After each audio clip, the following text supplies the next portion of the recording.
مجھے CNN دیکھنے کا اکثر و بیشتر موقع ملتا ہے، آپ بھی دیکھتے ہوں گے۔ اس میں ایک سیریز چل رہی ہے کئی سالوں سے کہ وہ بزنس جو 100 یا 200 سال سے چل رہے ہیں USA میں، اور اسی طرح آپ کو یورپ میں نظر آتے ہیں 150-200 سال پرانے بزنس۔ لیکن پاکستان میں دیکھیں تو اکثر و بیشتر بزنس دوسری یا تیسری نسل میں نہیں جاتے۔ اس کی کئی وجوہات ہیں، میں ہلکا سا اس کا مروزی تجزیہ کرنے کی کوشش کروں گا۔ پہلی چیز ہے دے لیک پروفیشنلزم، ان کے پاس پروفیشنلزم کا فقدان ہے، اور پروفیشنلزم صرف ایک چیز کا نام نہیں، اس میں 6 سے 8 10 چیزیں ہیں۔ میں چند چیزوں پہ روشنی ڈالوں گا کہ جو اگر ہمارا بزنس مین، روایتی بزنس مین اس کو فالو کرتا ہے تو اگلی نسل میں business 3 to 10 Times 20 time 100 Times بڑھ جاتا ہے۔ ہمارے نزدیک بزنس بڑھانے کے صرف 4-5 طریقے ہیں جن پہ ایتھکس کے تناظر میں سوالیہ نشان آتے ہیں۔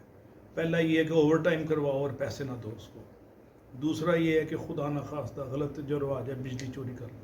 تیسرا ہے کہ ٹیکس کم دے دو، اور چوتھا ہے کہ be category mall a category کر کے شو کر کے مہنگا بیچ دو اور شروع میں منافع کما لو، پھر آئندہ بزنس دوبارہ نہیں ملتا۔ تو سسٹینیبل بزنس کی گروتھ پہلی چیز ہے وہ ہے گڈ ایتھیکل نارمز پہ۔ جتنی ایتھیکل نارمز زیادہ اسٹرانگ ہیں اتنی ترقی ہوتی ہے اور اتنا بزنس کی سسٹینیبل گروتھ ہوتی ہے۔ دوسری جو اہم چیز یہ ہے کہ پرانی روایتوں پہ چمٹے ہوتے ہیں، اس کو میں کہتا ہوں ابا جی اپروچ۔ یہ کیوں کر رہے ہو جی؟ ابا جی نے کہا تھا۔ ابا جی نے کیوں کہا تھا؟ ان کو ذہن میں آ گیا تھا 1930 میں یا 32 میں یا 1940 میں، لہٰذا اگلی نسل بھی، تیسری نسل بھی ابا جی یا دادا جی اپروچ پہ چل رہی ہے۔ اور پاکستان کے بعض شہروں میں اس کو کہتے ہیں میاں جی اپروچ ہے، میاں جی نے کہہ دیا جی۔ میاں جی کون ہے جی؟ پتہ نہیں میاں جی کون ہے۔ تو یہ ابا جی میاں جی اپروچ ہے، یہ آرتھوڈاکس سٹائل ہے جس میں آپ سنی سنائی پہ وداؤٹ لاجک، وداؤٹ دلیل، وداؤٹ اس میں ویلیوڈیشن کے کانسیپٹ کے ایک لکیر کے فقیر اور روایتوں کے اسیروں کے اس کو فالو کر رہے ہیں۔ یہ آرتھوڈاکس اپروچ ڈیٹریمنٹل ہے، خطرناک ہے، اور ہمارے لیے ایک بزنس کی گروتھ میں بہت بڑا امپیڈمنٹ ہے، رکاوٹ ہے۔ تیسری اہم چیز جو اس میں ہے، اور اس ضمن میں مجھے ایک واقعہ بلکہ شعر یاد آتا ہے علامہ اقبال کا، وہ کہتے ہیں آئینے نو سے ڈرنا، طرز کہن پیڑنا، منزل یہی کٹن ہے قوموں کی زندگی۔ تو جو فارورڈ لکنگ ادارے ہوتے ہیں وہ ساتھ ساتھ نئے آئیڈیاز کو ابزارو کرتے ہیں، کیونکہ جہان تازہ کی افکار تازہ سے نمود ہے، اور سنگ و خیز سے ہوتے نہیں جہاں پیدا۔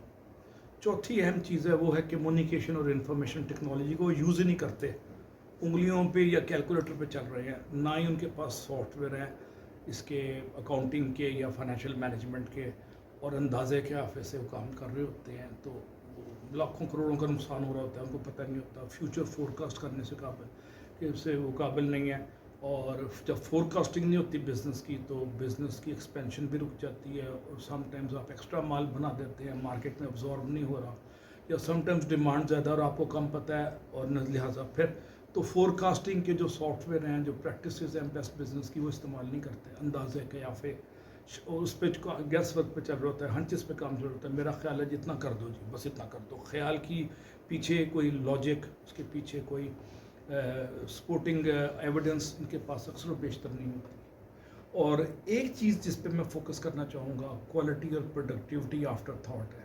کوالٹی کے لیے پاکستان میں بعض بزنس مین نے سسٹم کو آرگنائز کرنے کے لیے ISO 9000 اور 14000 کے ریگولیشنز اڈاپٹ کیے، لیکن وہ بھی آئی واش تھا، وہ بھی ایک کاغذی کارروائی سے زیادہ آگے نہیں گئے، سرٹیفکیشن لے لی اور ریئل ٹائم میں اس کی پریکٹس نہیں کی، تو سسٹم میچور نہیں ہوا۔ تو ISO 9000 جیسے انٹرنیشنل سٹینڈرڈس جب آپ بزنس میں اپلائی کرتے ہیں تو اس کی وجہ سے بزنس میں ایک کنسولیڈیشن ہوتی ہے، فارملائز ہوتے ہیں، اور سسٹم اور پروسیس میچور ہوتے ہیں، اور معیار کو پرکھنے کے طریقہ کار انٹرنیشنل پریکٹسز کے تناظر میں لیا جاتا ہے۔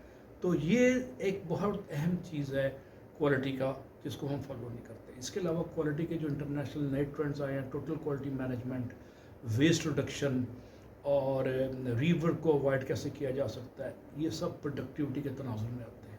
اور پروڈکٹیوٹی نام کی چڑیا تو ہمارے سر پہ بیٹھی نہیں کبھی، ہما کہیں آ کے بیٹھ جاتی ہے تو کسی کو بادشاہ بنا دیتی ہے، کسی کو وزیر اعظم بنا دیتی ہے، میں اس کی ڈیٹیل میں نہیں جاؤں گا۔ لیکن پروڈکٹیوٹی اور پیداواریت کا ایلیمنٹ ہماری سوسائٹی میں اور بزنس میں مسنگ ہے۔ وائٹ کالر ویسٹ اتنا زیادہ ہے کہ آپ کی میجر تنخواہوں کا حصہ وائٹ کالر ویسٹ پہ چلا جاتا ہے۔ اگر آپ اس کو ریڈیوس کریں اور بلو کالر اور وائٹ کالر ویسٹ کو ریڈیوس کریں اور ادارے کی پیداواریت اور کارکردگی آپ کی بڑھے گی اور آپ کا cost of doing business reduce ہونے لگ جائے گا. یہ ہمارا بزنس مین اس کو بھی ایک اوور ہیڈ کاسٹ سمجھتا ہے پروڈکٹیوٹی انہانسمنٹ کو. یہ 5 ریزنز ہیں جو میرے نزدیک بڑی اہم ہیں. اور میں اس پہ کنکلوڈ کرنے سے پہلے یہ بھی ہے کہ آپ اپنے بزنس کو کارپوریٹائز کریں, کارپوریٹ سٹائل میں لے کے جائیں. اور کارپوریٹ سٹائل میں لے کے جانے کا مطلب ہے کہ آپ اس کو باقاعدہ انٹرنیشنل آڈٹ کے پریکٹسز پہ اور مینجمنٹ کی پریکٹسز پہ اس کو مولڈ کریں, اس کو ٹوسٹ کریں اور اس کو امینڈ کریں, اور اپنے خاندان کے ہر بندے کو ڈائریکٹر بنانے کے بجائے پروفیشنل ڈائریکٹرز لے کے آئیں. یہ سب سے بڑی وجہ ہے جس کی وجہ سے آج ہمارا کوئی بھی بزنس ترقی نہیں کر پا رہا.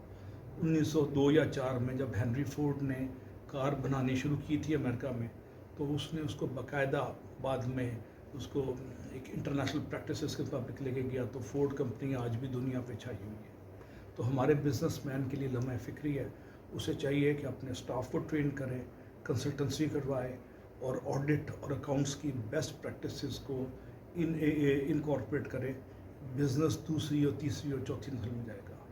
وہ زمانہ ختم ہو گیا جس کو اقبال نے کہا ہے کہ وہ دور گیا کہ ساقی چھپ کے پیتے تھے پینے والے, بنا ہے سارا جہاں میں خانہ, ہر کوئی بادہ خور ہوگا. بادہ خوری شراب نوشی نہیں ہے, بادہ خوری بیسٹ پریکٹسز کو اڈاپٹ کرنا اور دنیا سے بینچ مارک کرنا. جو اس کو بینچ مارک کرے گا وہ آگے نکل جائے گا, اور اس میں دعا میں اس کو حیات جاوداں ہے.